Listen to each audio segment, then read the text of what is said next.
The road unraveled in front of us like a ribbon of heat-warped gray, bordered on either side by the skeletal remains of autumn. We had been driving for hours, windows cracked just enough to let in the dry air that smelled faintly of pine and gasoline. The car was loaded down with everything we hadn't sold or given away: books, bedding, kitchen crap wrapped in towels. A cross-country reset. We weren't running, exactly, but we weren't looking back, either. It felt good, mostly. The kind of good that doesn't show up in photos or journal entries. It was in the quiet between conversations, in the cheap coffee and bad road trip snacks, in the random FM stations crackling through static. The road had a way of turning time syrupy. Every day felt both too long and too short. It was only sometime after we crossed in northern New Mexico that things began to feel different. It started with a raccoon. Fresh roadkill, belly up, mangled in the center of our lane. I swerve around it instinctively, a quick jolt of adrenaline buzzing in my ribs. Nothing out of the ordinary, at first. We'd seen plenty of dead animals already. Deer splayed like broken marionettes, possums stiff and bloated, birds splotched against signs. But that raccoon stuck with me. Maybe 10 minutes later, I glanced in the rearview mirror, half expecting to see a dark blur behind us. Nothing. Just flat road stretching behind the car, perfectly clean. The body was gone. I didn't say anything at first. Just chalked it up to bad depth perception, or maybe the bump I thought I felt never happened. The weird part didn't really click until we saw the second one. This time, a coyote. This one was fresh too. Unnaturally fresh. No flies, no blood. Still curled in on itself, like it might stand up and limp away if we waited long enough. We passed 3 more before I said something aloud. A deer with its legs splayed like a child's dropped toy, then a skunk, then another coyote. My stomach had started to churn in a way I couldn't blame on gas station hot dogs. Eventually, I pulled over. Just needed a break. The weight of the road, the endless sameness of it, was pressing down harder than usual. The coyote had only been maybe 100 yards behind us, but when I walked back to check, nothing. No sign of it at all. No blood, no fur, not even a tire mark in the dust. I remember standing there, trying to piece it together like maybe I'd walked too far or not far enough. The landscape was flat and dry. You could see for miles in every direction, and still nothing. Back in the car, the silence turned dense. Neither of us said it, but we were both watching now, counting them. Dead things every few miles. Foxes, squirrels, a buzzard once. Always right in our path. Always recently killed. Always gone when we looked again. The pattern started to twist something inside me. Not just the frequency, though that was off, but the state of the bodies. They weren't decaying. They weren't even dirty. Most looked like they just dropped seconds ago, with glassy eyes wide and limbs twisted in wrong but bloodless angles. At first, I joked it off as highway cleanup. Maybe crews were getting to them right after we passed, scooping up bodies like some hidden maintenance force. But there were no trucks, no flashing lights, no other drivers. We'd gone nearly 2 hours without passing another car. The towns were getting smaller. Cell service cut out and stayed out for longer stretches. The map became more of a suggestion than a guarantee. Fatigue crept in, the kind of tired that settled into your bones, where no amount of sleep or coffee could scrape it loose. I blamed on the sun, the dry air, the constant hum of the engine.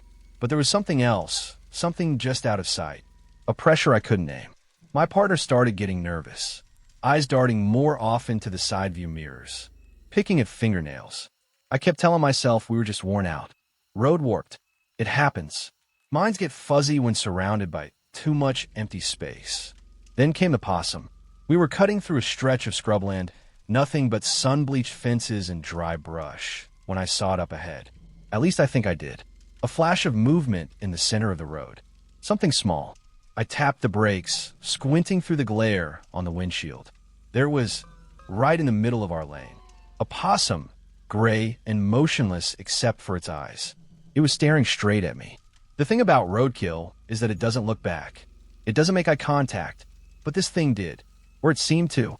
There was a flicker of recognition in those dark, bead-like eyes, something unsettlingly human.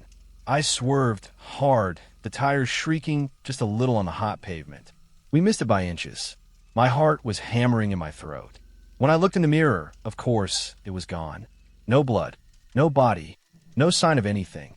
I didn't say anything for a long while after that. Neither of us did.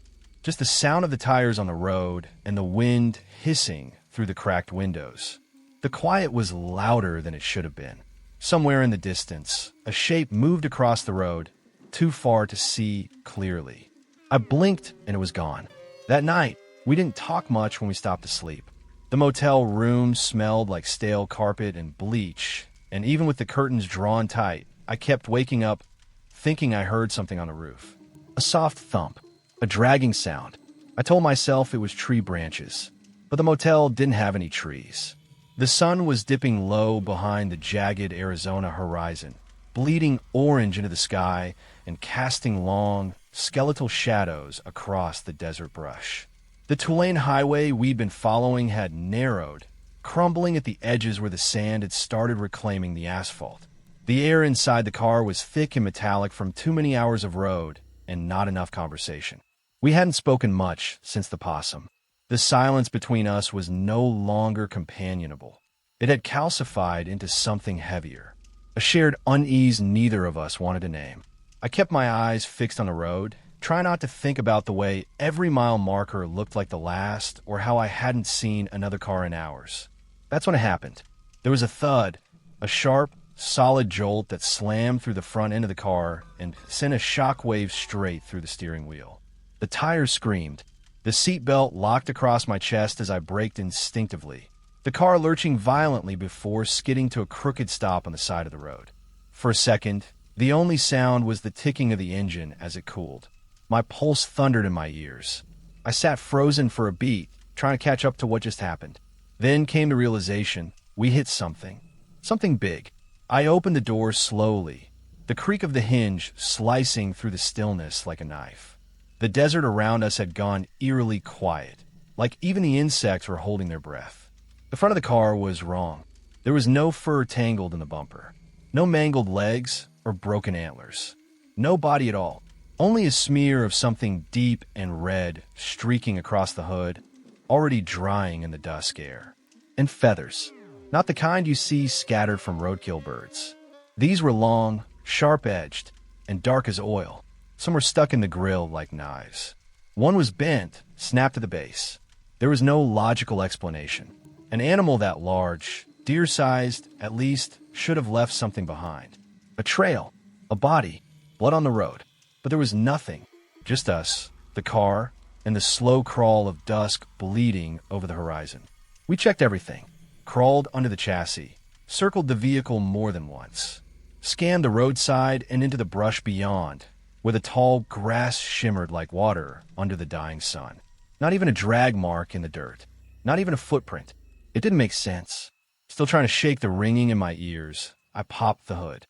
Steam hissed upward, and I winced as the heat rolled over my face. Nothing looked out of place mechanically. No smoke, no leaking fluids. And yet, the blood on the hood seemed fresher than it should have been. Wet but cold. It smelled off like copper. Yes, but underneath that was something else. Something sweet and rotten. I was about to close the hood when I caught movement behind us. A shift in the periphery. Subtle, deliberate. Turning around slowly, my breath hitched in my throat. At the edge of the tree line, maybe 40, 50 yards out, stood a figure. It hadn't been there before. There was no way we could have missed it. At first glance, it could have passed for a person, about human-sized, but it wasn't right. The proportions were subtly off. Shoulders too narrow, limbs just a little too long, and the way it stood, angled slightly forward, like the weight of its head was too much for its neck to bear. It didn't move, just stared, or at least I felt it staring. The distance was too far to see its face, if it had one at all. But the pressure of its attention was undeniable. Heavy, pinning, like being watched from underwater. The wind shifted, and with it came a rustling from the brush behind the figure. It responded, finally, shifting its stance in a jerky, bird-like twitch. They began to walk, but not away, not toward us either. Just sideways, parallel to the road, never breaking eye contact. Upright, not crawling or limping like an injured animal, but swaying. There was something unnatural about its gait, like its joints didn't quite know which direction to bend. It passed behind a patch of scraggly mesquite trees, and when it emerged on the other side, it had changed. Taller, thinner. Its silhouette seemed to melt slightly at the edges, as though the failing light couldn't hold onto its shape. Then it vanished entirely. Gone. No footsteps. No snap of branches. It didn't run. It simply wasn't there anymore. The wind picked up dry and gritty, kicking dust into the air. I squinted into it, heart racing, hoping that my brain had made a mistake, that the exhaustion and stress had conjured something that wasn't real. But when I turned back to the car, I saw the feathers again, still caught in the grill, swaying slightly in the breeze like pendulums. My partner didn't speak. Didn't have to. The fear was mutual now, palpable.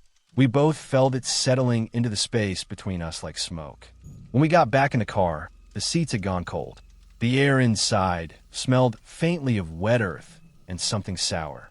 I turned the key, half expecting the engine not to start. It did, but the hum was off, too smooth, too quiet, as though the car was holding its breath. Back on the road, the horizon darkened into a bruised purple. Shadows spilled over everything, making the landscape feel unfamiliar. As we drove, I kept my eyes forward, resisting every urge to check the mirrors. The world outside the windshield had narrowed. Just asphalt and headlights, and the ghost of something that should have died when we hit it, but didn't. Somewhere behind us, I had the sickening sense that it was walking, still watching, still following. By the time we found the motel, the sun had dropped beneath the horizon like a dying coal, leaving behind a sky the color of old bruises. We were somewhere between two towns that barely had names, deep into that blank stretch of the country where radio stations fade and streetlights are more suggestion than guarantee. The neon sign buzzed overhead as we pulled in, a flickering vacancy bleeding red onto the gravel parking lot.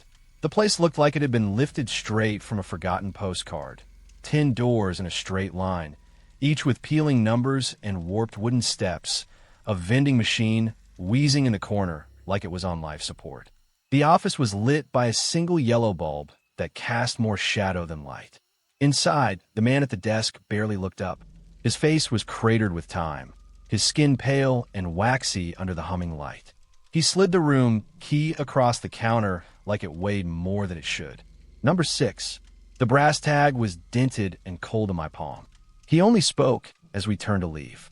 The words came low, like he was speaking to the floor. Be careful what you leave outside. I froze a moment, but when I turned back to look at him, he was already staring at the television behind the counter. Nothing but static reflected in his cataract-clouded eyes. The air shifted as we opened the door to room 6. It smelled of mildew and ammonia, like bleach had been hastily thrown at something worse. The wallpaper was yellowed with time, the carpet thin and stiff beneath our shoes. There was a humming in the room, too faint to place, like an old refrigerator running behind a wall. The air was cold, unnaturally so. I turned to the wall unit, expecting it to be on full blast, but the display was dead. No lights, no sound. It wasn't even plugged in. The cord hung uselessly like a severed limb. Across the room, the TV sat on a crooked stand. Its screen pulsed with static, bright and violet, even though the plug dangled inches from the outlet. I unplugged it anyway. It didn't help. We didn't talk much. Fatigue weighed down every movement, but sleep didn't come easy. I lay on the stiff mattress, staring up at the ceiling, counting the cracks like they might form a pattern. The cold wasn't the kind that chilled skin. It got inside the bones, clinging. There was no comfort in the blankets, just layers of dust woven into cotton. I must have dozed off eventually, because I woke with a start to a sound I couldn't immediately place. Scratching. Slow, deliberate, right at the window, not frantic like a branch in the wind or the scraping of an animal. This was measured, rhythmic, like something testing the barrier. I turned my head toward the curtain. It pulsed slightly with each scrape, as if whatever was behind it was brushing just hard enough to move the fabric. Holding my breath, I sat up and inched toward the window. The room felt heavier with every step, like walking through water. My fingers shook as I reached for the edge of the curtain. What I saw on the other side was not a man, not an animal either. It was the thing we hit or thought we hit. It was standing upright, too tall by a foot or more than any human should be. Its limbs hung too long, knotted in places like they had been bent and rebent until the bones gave up. But the worst part, the part that lashed onto my memory like a tick, was the head. It was tilted slightly askew like a curious dog, but there was no innocence in the gesture. The tilt was too severe, like the neck couldn't fully hold the weight, like it had been broken once and reassembled without knowing how it was supposed to go. The eyes were hidden in the shadow of its brow, but I could feel them, burning holes through the glass. Watching, listening. It didn't move, not even when I stepped back, not even when the curtain fell back into place and I stumbled toward the bed. Sleep was impossible. The scratching never returned, but the pressure remained. Something just outside the room. Something waiting. When the sun rose, the room looked exactly as it had the night before, except warmer. The cold had retreated like a tide, but the stale air still hung heavy. I stepped outside with cautious hope, half expecting to find claw marks on the window, footprints in the dust. But the world had rewritten itself again. The car sat in the lot, clean, spotless even. The blood on the hood was gone, scrubbed away like it had never been there. The feathers that had clung to the grill had vanished too. The only thing out of place was the mud. Thick streaks of it up the tires, crusted into the wheel wells. Not desert dust. Wet, black muck like we'd driven through a swamp. And then there was the plate. I didn't notice it right away. Who checks their own license plate? But something about the angle, the shine of it in the morning light caught my eye. The numbers were wrong. Not just off by a digit. Completely different. A new state. A new plate. One we didn't own. One I had never seen before. My stomach dropped. I backed away slowly, feeling the cold return, coiling itself up the back of my neck. It was a different kind of fear now, not just of the thing we'd seen, but of something deeper, something that could change things, erase and replace. Inside, my partner stood in the doorway, their face pale, mouth just barely open. They'd noticed too. We hadn't just been watched. We'd been marked. And whatever it was, it didn't want us to leave the same way we came. We left the motel without looking back. No breakfast, no map check, just the grim, shared silence of people who had seen too much and understood even less. The daylight was a lie. It always felt like that now. Sunshine filtering through the windshield like a cheap imitation of warmth, while something colder lingered under our skin. Neither of us said it, but we both felt it. The motel hadn't let us go. Not really. The road ahead blurred into sameness. Long stretches of nothing, punctuated by towns so small they barely had names, let alone people. We passed through them like ghosts, never stopping for more than gas or caffeine, both of which we barely consumed. My appetite had vanished, replaced by a leaden pit in my gut that had nothing to do with hunger. My partner wasn't doing much better. They pressed a damp cloth to their face more often now. Nosebleeds came and went. Short ones at first, then longer. Sometimes, they'd gag as if trying to hold something down. At one point, they vomited clear bile into a napkin, folded it away, and refused to talk about it. The dreams started not long after we passed into the mountains. They didn't say much at first, just that their sleep felt crowded. Like they weren't alone. Like there were eyes, always eyes, peering through the trees in every corner of their mind. Deer, coyotes, owls, all watching, all silent. The dreams bled into the daylight. By the time we hit the Colorado border, every stop felt wrong. I get out to pump gas and feel it, eyes on my back. A twitch in the shadows behind the pump. A shape in the reflection of the car window that vanished when I turned. Sometimes it was worse. Once, I stepped into a diner to use the bathroom and swore the woman behind the counter never blinked. Just smiled and smiled. I didn't use the bathroom. That stretch of highway had a rhythm now, and it was wrong. Every 20 miles or so, I'd hear it. A thud from the back of the car. Soft at first, like luggage shifting, but then stronger. More rhythmic. Something deliberate. Something moving. At first I told myself it was just the suspension or the spare tire rattling loose. But when the sound came again, this time followed by a scraping noise like claws against metal, I pulled over. The air outside was still. Not calm. Still. Like the world was holding its breath. I popped the trunk. At first glance, it looked normal. Our bags. Some blankets. A cooler that hadn't held ice in days. But then I started moving things. Lifting corners.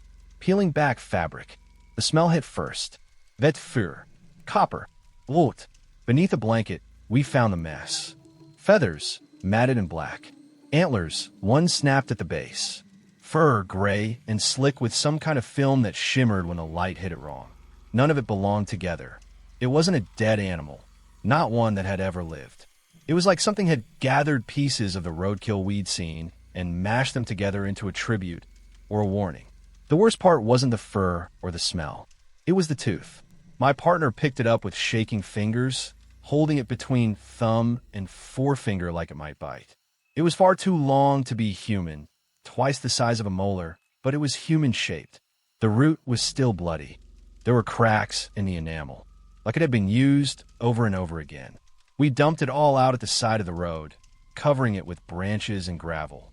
I tried to tell myself that was the end of it, that we'd cut off whatever was trying to attach itself to us, that it wasn't in the car, not anymore. But that night, everything changed. I remember driving. The sky was a thin sheet of stars, the road cutting through darkness like a scar. My eyes felt like sandpaper, but I was too afraid to sleep. My partner was curled up in the passenger seat, head against the window, whispering nonsense through shallow breaths. I must have blinked, or maybe I did fall asleep. Just for a second. When I opened my eyes, the world had shifted. We were parked on the shoulder of some unfamiliar road, trees towering on either side like silent witnesses. The headlights were off, the keys still in the ignition. But I was in the passenger seat. My partner was gone. The driver's seat was empty. The car door slightly ajar, like someone had slipped out and forgotten to close it. At first I thought they'd gotten out to stretch their legs or throw up again, but when I stepped out, the forest was too quiet. No wind, no bugs, not even birds. Just the faint creak of branches and something else, something deeper, a low thrum beneath my feet. Like the earth was purring. I circled the car. No footprints, no sign of struggle. The only clue was the inside of the windshield. Something had been written in the condensation, just a few smeared letters. I wiped it away before I could finish reading it. My phone had no signal, not even emergency service. I sat in the car for what felt like an hour, waiting for my partner to come back. Eventually, the door creaked open. They climbed in, pale and shaking, eyes wide like they hadn't stopped seeing something since they left. I asked what happened, but they wouldn't speak, wouldn't even look at me. We started driving again. We haven't stopped since, but the road feels different now. And sometimes when I check the rearview mirror, I swear there's someone else back there, just out of frame, sitting very still, waiting. We gave up on the main road after 2 more sleepless nights and the growing sense that something was bleeding into us, something we couldn't scrape off. Every highway sign looked the same now. Every turn felt like it folded back in on itself. We stopped recognizing exits. Rest stops came and went with no sense of distance or order. So we turned off, took the back roads. At first, the decision felt right. The narrow dirt lanes offered a false sense of freedom, winding through brittle trees and sharp hills that had never seen pavement. We stopped relying on the GPS. It had started spinning us in circles anyway, the map twitching like it was trying to shake something off. Signal was gone. The little blue arrow stayed, fixed while the world twisted around it. We told ourselves we were making progress, that we'd find a town, a real one, gas, food, a person, but the deer kept showing up. Always the same one, heavy-bodied, gray-furred, legs crooked and twisted beneath it like it had fallen mid-step. Its neck bent at an impossible angle, but the eyes still clear, still wet, like it had just died. We passed it once, then again, and again. Its position never changed. The dirt around it never stirred. No flies, no scent, no rot. The 4th time we saw it, we both knew. We weren't going forward. And then came the town. We recognized it instantly. Weathered welcome sign, chipped paint, the same sagging diner near the corner with a broken open sign.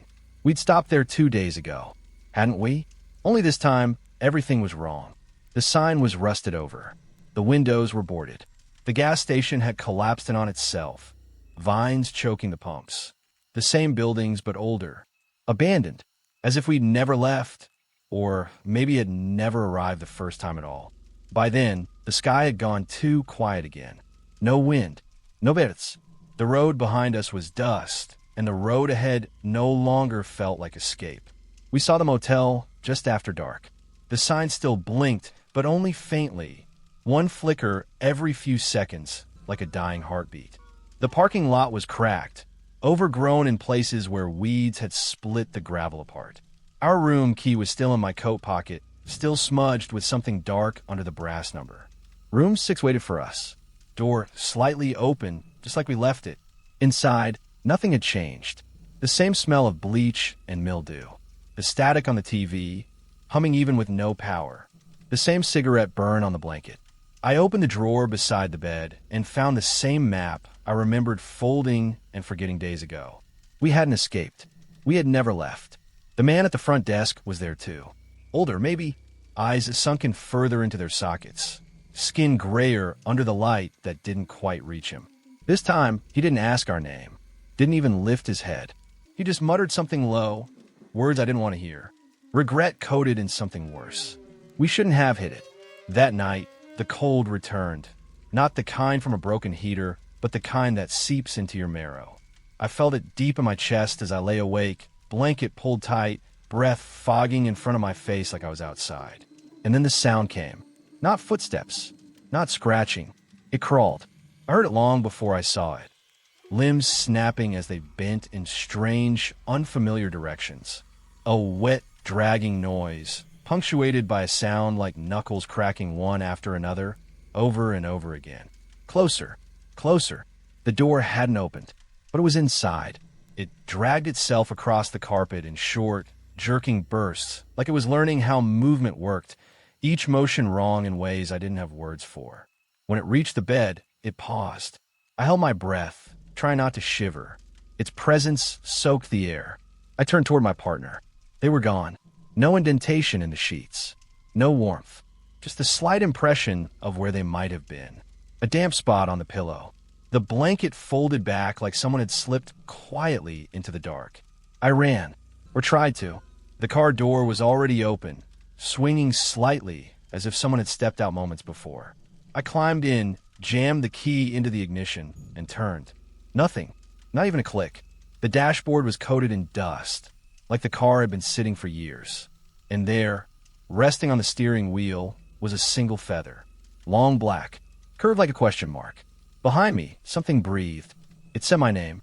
I didn't answer. I don't know how long it's been since then. The roads don't go anywhere. I've tried every direction. North loops back into south. East becomes west. I pass the same places again and again, but each time they're older. More broken. More hollow. The radio only plays static now. Every so often, I think I hear something underneath. Not voices, nothing so human. Just the soft keening of a deer, the flutter of wings, a low growl that rumbles like it's coming from inside the speakers. I haven't seen another person in days. Maybe longer. The food's gone. The water tastes like copper. I don't sleep anymore. The car still moves. Somehow, I don't remember turning the wheel half the time, but the road keeps going. Or maybe I do. Maybe it does. Or maybe it's driving now. I used to laugh at the idea of resurrection. The supernatural. I thought death was final, clean. But out here, on these roads that never end, I know better. Nothing stays dead.